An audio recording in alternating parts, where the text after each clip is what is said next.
Hola, somos Ilse y Monse y en este video les hablaremos sobre los primeros habitantes de nuestra entidad, la Ciudad de México. Comencemos viendo esta línea del tiempo. Está dividida en tres secciones o tres etapas.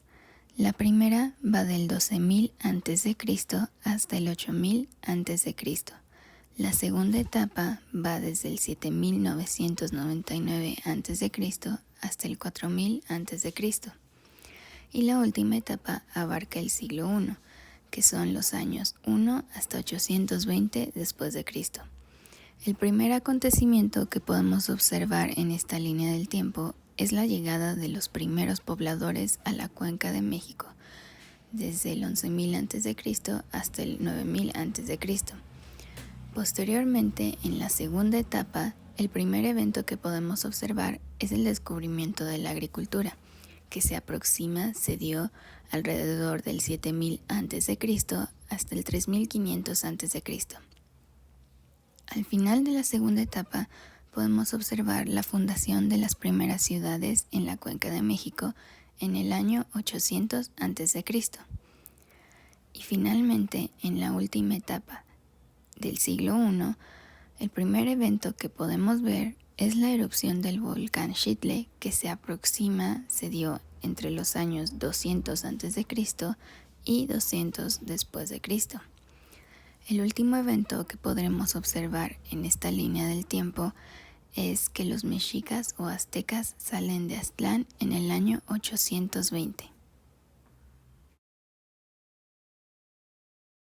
Los aprendizajes esperados de esta unidad es que identifiques a los primeros habitantes y culturas prehispánicas de la entidad y además reconozcas las características de los lugares de la entidad donde se establecieron los grupos prehispánicos. Un dato interesante. ¿Sabías que historia es el estudio de hechos y acontecimientos relevantes que ocurrieron en el pasado? Entender la historia de un pueblo o de una persona nos ayuda a comprender mejor su situación actual. En el bloque anterior analizaste dónde está tu entidad, qué espacio ocupa dentro del territorio nacional y cuáles son sus diferentes alcaldías. También reconociste sus paisajes más importantes y te enteraste de que todos ellos se han modificado con el paso del tiempo. En este nuevo bloque te dedicarás a estudiar cómo fue que empezó la historia de la entidad de donde vives, cómo son sus paisajes y de sus edificios notables. Empecemos por hacer un pequeño ejercicio en el que te preguntarás ¿qué sabes? Primero, ¿cómo se llama la alcaldía en donde vives? Segundo, ¿sabes cuál es el nombre de tu colonia? Tercero, ¿sabes si el nombre de tu colonia tiene el nombre de algún personaje histórico o si es una palabra en una lengua indígena? Y finalmente, ¿conoces a alguien que hable alguna lengua indígena? Recuerda que con el paso del tiempo, las personas y los lugares cambian. La naturaleza también cambia porque el clima varía con los años, lo que ocasiona que los animales y las plantas también lo hagan. Algunos cambios de la naturaleza son provocados por el ser humano, que, al satisfacer sus necesidades, la modifica. ¿Cómo lo hace? Cuando caza y cría animales, algunas especies disminuyen o aumentan en número. Al cultivar plantas se transforma la vegetación y cuando necesita obtener algunos recursos como el agua, es capaz de desviar ríos o secar grandes lagos. Hace más de 20.000 años, cuando los primeros grupos humanos llegaron al lugar donde ahora es la Ciudad de México, el medio natural era muy diferente al actual.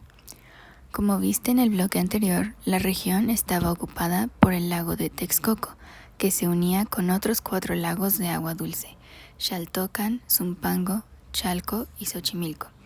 De este último quedan algunos canales que tal vez hayas visitado con tu familia. El clima de la cuenca en el tiempo de los primeros pobladores era más húmedo, lo que permitió que abundara la vegetación acuática y que tuviera grandes pastizales y bosques. Esto atrajo a manadas de mamuts y otros mamíferos. Los primeros habitantes llegaron a la cuenca de México persiguiendo a los mamuts para cazarlos. Además, podían cazar tigres dientes de sable y venados. Para hacerlo, utilizaban arcos y flechas, lanzas o piedras que arrojaban con una onda. Se organizaban en grupos y seguían a las manadas durante varios días para atacarlas. También vivían de la recolección de frutos y de la pesca. Observa en la línea del tiempo que está al principio de este bloque en qué años ocurrieron estos sucesos. Los cazadores esperaban que los animales se acercaran a los lugares donde bebían agua para que se hundieran en el terreno húmedo y poder cazarlos. Como no tenían ciudades ni comunidades establecidas, podían recorrer largas extensiones de tierra buscando animales para cazar, lagos donde pescar o árboles y arbustos de los cuales tomar frutas y semillas. A lo largo de miles de años, observa la línea del tiempo, aprendieron que si esas semillas caían en tierra suave y húmeda, después de un tiempo crecían árboles o arbustos. Las cosechas más importantes eran de calabaza, chile y amaranto. Así fue como empezaron a cultivar la tierra, es decir, a sembrar y a cosechar plantas y frutos para alimentarse, sin necesidad de recorrer grandes distancias en busca de comida. De esta manera descubrieron la agricultura. Al vivir de manera permanente en el mismo sitio, los grupos humanos comenzaron a construir aldeas, que eran un grupo de chozas situadas en lugares cercanos a ríos y lagunas para regar con facilidad sus campos de cultivo. Los hombres y las mujeres cosechaban plantas pequeñas en cantidades suficientes para alimentar a todo el grupo. Las chozas se construían en círculo, formando una pequeña muralla para protegerse de animales depredadores o de grupos humanos enemigos.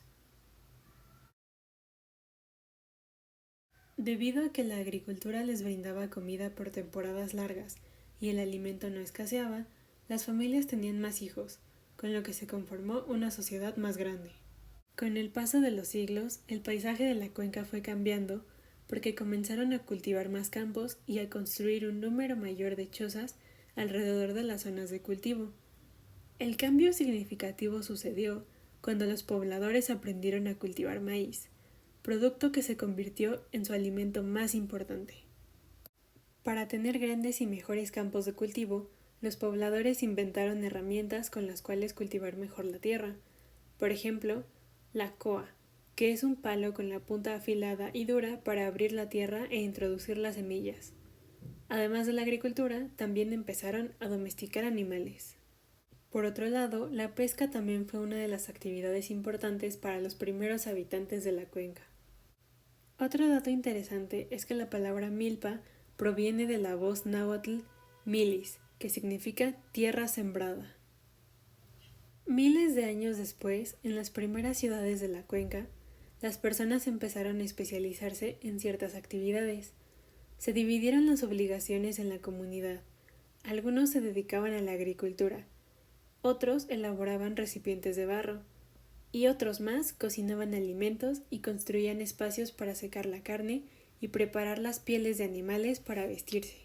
Cuando fue posible tejer fibras como el ixtle, que es una fibra que se obtiene de las pencas de un maguey, la cual es una planta que crecía en la cuenca de México, empezaron a elaborar canastas y a confeccionar ropa con telas de diferentes materiales. Otras personas se especializaron en curar las enfermedades e hicieron cirugías en las que usaron plantas para reducir el dolor e hilo para coser las heridas. El tlatlancuaye era una planta medicinal que curaba el hipo, el malestar muscular y el mal aliento, según lo dibuja el Códice Florentino. Además, algunos pobladores ejercían y oficiaban cultos religiosos. Finalmente, un dato interesante es que los códices son libros en los que se dibujaron las escenas más representativas de épocas antiguas. Esto ha sido todo por este video. Nos vemos la siguiente semana.